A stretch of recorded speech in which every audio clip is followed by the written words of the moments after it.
അങ്ങനെ എല്ലാ അർത്ഥത്തിലും അമേരിക്ക ഇറാനോട് കീഴടങ്ങിയിരിക്കുന്നു. ലോക പോലീസ് എന്ന അമേരിക്കയെ, ലോകത്തിലെ സാമ്പത്തിക സൈനിക ആണവ ശക്തി എന്ന അമേരിക്കയെ ഒന്നുമല്ലാത്ത ഇറാൻ എങ്ങനെ നിശബ്ദമാക്കി എന്ന് ചിന്തിച്ചിട്ടുണ്ടോ? അതിനിടയിലും ഇസ്രായേൽ ചൊറിഞ്ഞുകൊണ്ടിരിക്കുകയാണ്. അമേരിക്ക ഇസ്രായേലിനെ കൈവിട്ടു. ഒറ്റയ്ക്ക് നേരിടാൻ മുട്ടുവിറയ്ക്കുന്ന ഒരു രാജ്യമാണല്ലോ ഇസ്രായേലും നെതന്യാഹുവും.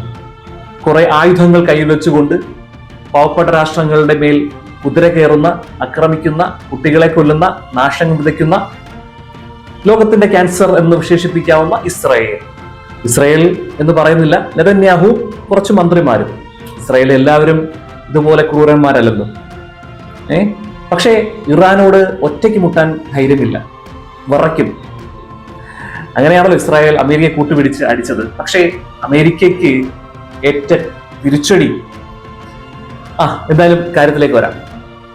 എന്തുകൊണ്ട് ട്രംപിനെ ഇറാൻ എന്ന വളരെ ചെറിയ സാമ്പത്തികമുള്ള എന്നാൽ ലോകത്തെ ഏറ്റവും വലിയ ആത്മവിശ്വാസമുള്ള ഇറാൻ എന്ന ശക്തി കീഴ്പ്പെടുത്തി? ഇല്ലെങ്കിൽ അമേരിക്കയെ എങ്ങനെ ട്രംപിനെ നിശബ്ദമാക്കി എന്നത് അത്ഭുതാവഹമായ ഒരു യാഥാർത്ഥ്യമാണ്. നിങ്ങളൊന്ന് ആലോചിച്ച് നോക്കുകയെ, അമേരിക്ക എന്ന വെപ്പണിനെ ഏതെങ്കിലും രാഷ്ട്രത്തിന് തൊടാൻ കഴിയുമോ? അവരുടെ നയങ്ങളെ എതിർക്കാൻ കഴിയും? എന്തിനേറെ പറയണം, പല രാജ്യങ്ങളും ഇപ്പോഴും അമേരിക്കയ്ക്ക് അടിമകളാണ്. പക്ഷേ ഇറാന്റെ അടുത്ത് അങ്ങനെ നടക്കാത്തതിന് വളരെ പ്രധാനപ്പെട്ട ചില കാര്യങ്ങൾ, ചില യാഥാർത്ഥ്യങ്ങളുണ്ട്. അതിൽ ഒന്നെന്ന് പറയുന്നത് ഇറാൻ എന്ന രാഷ്ട്രത്തിലെ മനുഷ്യരാണ്. രണ്ടെന്ന് പറയുന്നത് അവിടെയുള്ള ഇറാന്റെ കാര്യങ്ങൾ നിശ്ചയിക്കുന്ന ഭരണകർത്താക്കളാണ്. മൂന്നെന്ന് പറയുന്നത് IRGC, ഇറാൻ റവല്യൂഷണറി ഗാർഡ് എന്ന് പറയുന്ന ഇറാന്റെ മിലിറ്ററി ഫോഴ്സ് ആണ്. നാലെന്ന് പറയുന്നത് അവരുടെ ചങ്കുറപ്പാണ്. അഞ്ചെന്ന് പറയുന്നത് ഷഹീദാണ്, അതായത് രക്തസാക്ഷിത്വമാണ് യുദ്ധത്തിന്റെ ഏറ്റവും വലിയ വിജയം എന്ന് അവർ വിശ്വസിക്കുന്ന അവരുടെ ആ ചങ്കൂറ്റമാണ് അഞ്ചാമത്തെ കാര്യം. ആറാമത്തെ കാര്യം എന്ന് പറയുന്നത് സഖ്യരാഷ്ട്രങ്ങളായ ചൈനയും റഷ്യയുമാണ്. ഏഴാമത്തെ കാര്യം എന്ന് പറയുന്നത് ചെറിയ തുക കൊണ്ട് കോടാനുകോടി രൂപ വിലമതിക്കുന്ന ആയുധങ്ങളെ ഇല്ലാതാക്കാനുള്ള ടെക്നോളജി ആൻഡ് കപ്പാസിറ്റിയാണ്. ഇനി ഏറ്റവും പ്രധാനപ്പെട്ട കാര്യം ഹോർമൂസ് കടലിടുക്ക്. ഒപ്പം തന്നെ ഇറാന്റെ ഭൂപ്രകൃതി. ഇറാന്റെ ഭൂപ്രകൃതി എന്ന് പറയുന്നത് അമേരിക്കയുടെ കയ്യിലിരിക്കുന്ന ആറ്റം ബോംബിനേക്കാൾ മികച്ചതും അപകടകാരിയുമാണ്. ഇറാന്റെ മണ്ണിൽ കാലുകുത്താൻ ഒരു മിലിറ്ററി ഫോഴ്സിനും തയ്യാറാകാത്തതും അല്ലെങ്കിൽ കഴിയാത്തതുമായ ഒരു ജോഗ്രഫി ആണ് ഇറാനുള്ളത്. ഇങ്ങനെ നിരവധി കാരണങ്ങൾ കൊണ്ടാണ് അമേരിക്കയ്ക്ക് പോലും ഇറാനെ ഒരു ചുക്കും ചെയ്യാൻ സാധിക്കാത്തത്. ഇപ്പോൾ ലേറ്റസ്റ്റ് കണക്ക് വന്നിരിക്കുന്നത് അമേരിക്കയുടെ 42 ഫ്ലൈറ്റുകൾ, അതായത് തങ്ങളുടെ ഫ്ലൈറ്റുകൾ പറക്കുന്നത് ഒരു ഈച്ചക്കുഞ്ഞിന് പോലും അറിയാൻ കഴിയില്ല. നിങ്ങളുടെ ഏത് ആയുധങ്ങൾക്കും അപ്പുറമുള്ള പ്രതിരോധ ശേഷിയും പ്രൊട്ടക്ഷനുമാണ് ഞങ്ങളുടെ ഫ്ലൈറ്റുകൾ. F-35 പോലുള്ള ബോംബർ ജെറ്റുകൾ പോലുള്ള ഫ്ലൈറ്റുകൾക്കുണ്ട് എന്ന് അവകാശവാദവുമായി വന്ന അമേരിക്കയെ ലോകത്തിന് മുന്നിൽ നാണം കെടുത്തി 42 ഫ്ലൈറ്റുകൾ അടിച്ചിട്ട് ഇറാൻ. അവരുടെ ടെക്നോളജി എന്ന് പറയുന്നത് ലോകം ചിന്തിക്കാത്ത തരത്തിലായിരുന്നു. അമേരിക്ക ഇറാനുമേൽ കഴിഞ്ഞ 40 വർഷത്തിലേറെയായി ഉപരോധം പ്രഖ്യാപിച്ചു. സാമ്പത്തിക ഉപരോധം, എണ്ണ ഉപരോധം, ടെക്നോളജി ഉപരോധം ഒക്കെ ഇറാനുമേലുണ്ട്.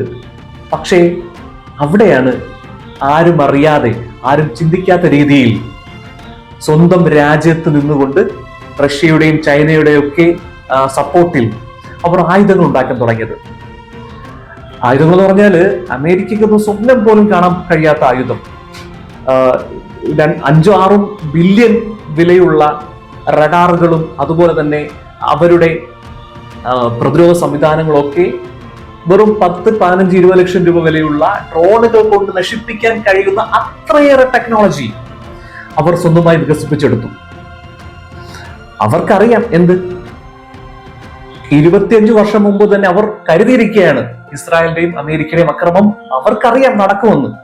അതുകൊണ്ട് എന്ത് ചെയ്തു? അവർ അന്നേ ആയുധങ്ങൾ നിർമ്മിച്ചു തുടങ്ങി. അതും ഭൂമിയിൽ നിന്നും 1-2 കിലോമീറ്റർ താഴെ, അതായത് അമേരിക്കൻ ബോംബർ ജെറ്റുകൾക്ക് പോലും, ബോംബർ വിമാനങ്ങൾക്ക് പോലും ബോംബിട്ടാൽ എത്താത്ത രീതിയിൽ അവർ അവരുടെ ആയുധങ്ങളുടെ സുരക്ഷാ റൂമുകൾ ഒരുക്കി വെച്ചിട്ടുണ്ടായിരുന്നു. ഒപ്പം തന്നെ അവരുടെ ആണവായുധം, നമുക്ക് പറയാൻ കഴിയൂ, നമുക്ക് ചിന്തിക്കാൻ പോലും കഴിയില്ല അവർ ആണവായുധം ഇല്ല എന്നുള്ളത്. കാരണം അവിടെ എന്ത് സാധനം അവർക്കറിയാമല്ലോ. ഇതിനു മുമ്പ് തന്നെ അവരുടെ ടെക്നോളജി അവരുടെ കയ്യിലുണ്ട്. ഇല്ലെങ്കിൽ ചൈനയും റഷ്യയും സഹായിക്കാനുണ്ട്.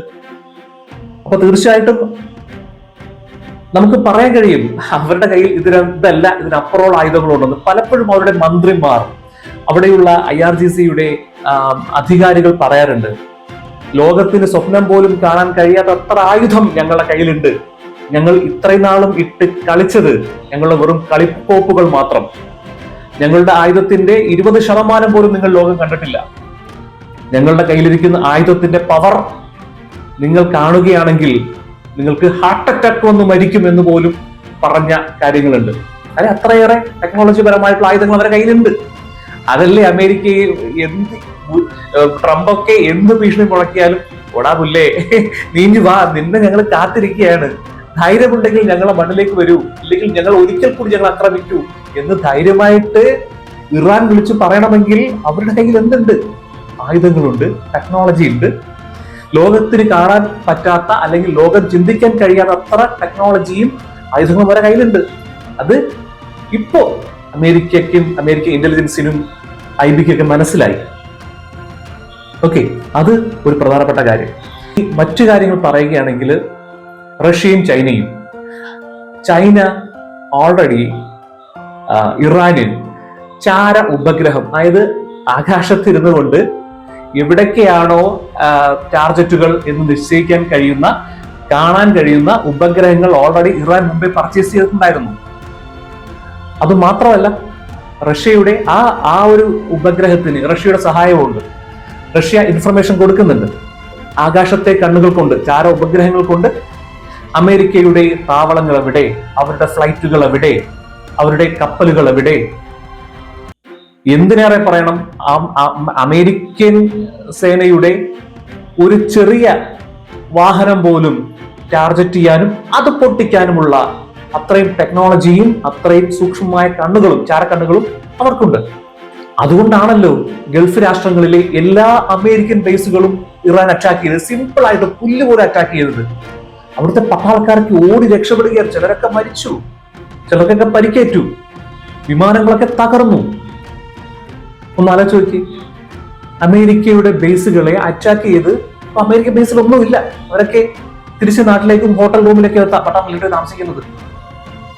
ഇതൊക്കെ കണ്ടുകൊണ്ട് സൗദിക്ക് മനസ്സിലായി എന്താണ്, ഇനി അമേരിക്കയോടൊപ്പം നിന്നിട്ട് കാര്യമില്ല. അതുകൊണ്ടാണ് സൗദി ഇറാനുമായിട്ട് ഒരു കരാർ ഉണ്ടാക്കാൻ പോകുന്നത്.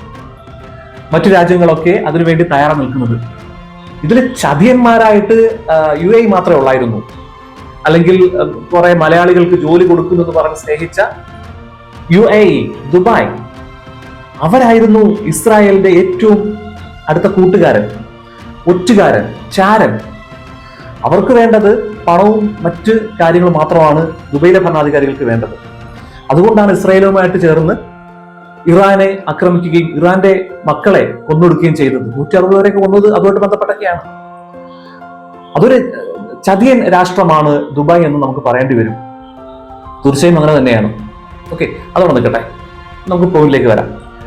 അങ്ങനെ ഇറാൻ എന്ന രാഷ്ട്രത്തെ മിസ്അണ്ടർസ്റ്റാൻഡ് ചെയ്ത് പോയതാണ് അമേരിക്ക ചെയ്ത ഏറ്റവും വലിയ അബദ്ധം എന്ന് പറയുന്നത്. എന്തിനേറെ പറയണം, ആ രാജ്യത്ത് ഇറാന്റെ പരമോന്നത നേതാവ് ഖമൈനിയെ പോലും അവിടെ അദ്ദേഹത്തെ പോലും വധിച്ചു.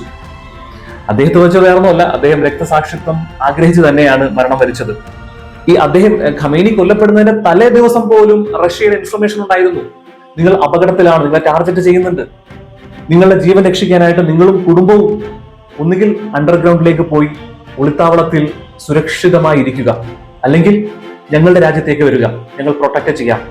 അപ്പൊ അദ്ദേഹം പറഞ്ഞൊരു വാക്കുണ്ട്, ഒരിക്കലും ഞാൻ ഓടി ഒളിക്കില്ല, ഞാൻ മരിക്കുകയാണെങ്കിൽ രക്തസാക്ഷിയായി വേണം, അതും ഇറാന്റെ മണ്ണിൽ കിടന്ന് മരിക്കണം എന്ന് ആഗ്രഹിച്ച് അങ്ങനെ പറഞ്ഞുകൊണ്ടാണ് ഇത്രയേറെ, നമുക്കറിയാം, ഇത്രയേറെ ചാരക്കണ്ണുകളും എയർഫോഴ്സും ഒക്കെയുള്ള എല്ലാ സംവിധാനമുള്ള അമേരിക്കയും ഇസ്രായേലും ഒക്കെ തൊട്ടടുത്ത് നിൽക്കുമ്പോൾ രക്തസാക്ഷിയാവാൻ ആഗ്രഹിച്ചുകൊണ്ട് സ്വന്തം വീട്ടിൽ കുടുംബത്തോടൊപ്പം അദ്ദേഹം ജീവിച്ചത്, ആ സമയത്ത് അദ്ദേഹത്തെ ചതിച്ചുകൊണ്ട് അവര് ബോംബിട്ടത്, മരണപ്പെട്ടു, രക്തസാക്ഷിയായി. അങ്ങനെ എത്രയോ പേരെ കൊന്നിട്ടും ഇറാൻ ഒരു പോറൽ പോലും ഏൽപ്പിക്കാൻ, ഇറാന്റെ ആത്മവിശ്വാസത്തെ, ഇറാന്റെ ധൈര്യത്തെ, ഇറാന്റെ പ്രതിരോധത്തിന് ഒരു പോറൽ പോലും ഏൽപ്പിക്കാൻ ലോകശക്തിക്ക് കഴിഞ്ഞില്ല എന്ന് പറയുന്നത് മറ്റൊരു അത്ഭുതം.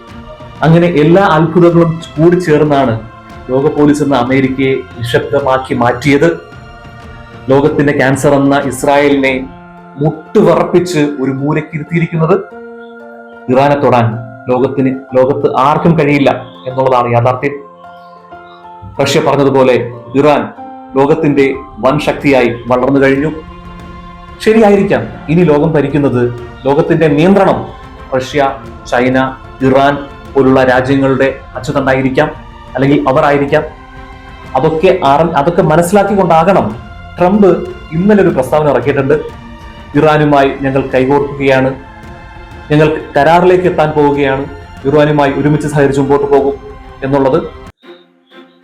ഇസ്രായേൽ ഇന്നലെ ട്രംപിനെ വിളിച്ചപ്പോൾ ട്രംപ് പറഞ്ഞു, നീ പോയി പണി നോക്ക്, ഞങ്ങൾക്ക് പണി കെട്ടിയിരിക്കുകയാണ്, ഇനി എന്നെ ചൊറിയാവരല്ലേ, ഞാനിത് യുദ്ധത്തിനില്ല എന്ന് പറഞ്ഞുകൊണ്ട് ട്രംപ് നെതന്യാഹുവിനെ ഒഴിവാക്കുകയും ഇപ്പൊ ഇറാനുമായി കരാറിലേക്ക് പോവുകയും ഇറാനുമായി സഹകരിച്ച് മുമ്പോട്ട് പോകണമെന്ന ആഗ്രഹം ട്രംപ് പ്രകടിപ്പിക്കുകയും ചെയ്തു. ഇങ്ങനെയാണ് ഇറാൻ എന്ന ചെറിയ പാവങ്ങളുടെ രാഷ്ട്രത്തെ ലോകത്തു നിന്നും ഇല്ലായ്മ ചെയ്യാൻ ഇറങ്ങിത്തിരിച്ച അമേരിക്കയ്ക്കും ഇസ്രായേലിനും ലോകത്തിന് മുന്നിൽ നാണം കെട്ട് മുട്ടിടിച്ച് ഇറാന് മുന്നിൽ അപേക്ഷിച്ച് അവർക്ക് അടിമപ്പെടേണ്ടി വന്നത്. ഇങ്ങനെയാണ്